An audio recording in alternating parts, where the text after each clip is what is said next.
This video is to go over the process flow of the Universal Laser Ultra 9 system.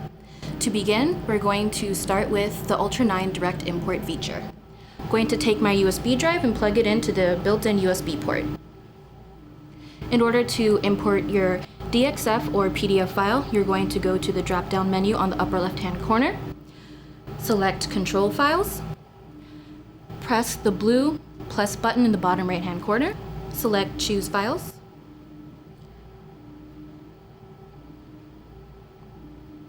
and you can finally import your DXF or PDF file.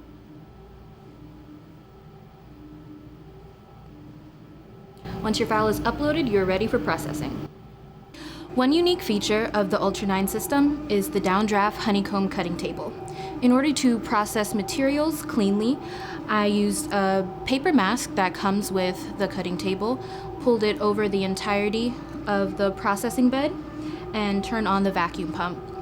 The high-pressure vacuum pump enables the material to lay completely flat on the table for processing. Once the honeycomb table is set up, I'm going to place my 12 by 12 1/8 inch thick sample of Teflon directly on the cutting table.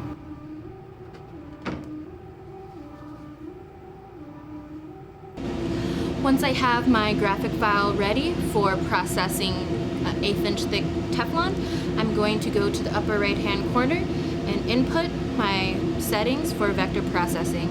These settings are based off of the Universal Laser System's recommended database settings. Once I inputted my settings, I can simply press play.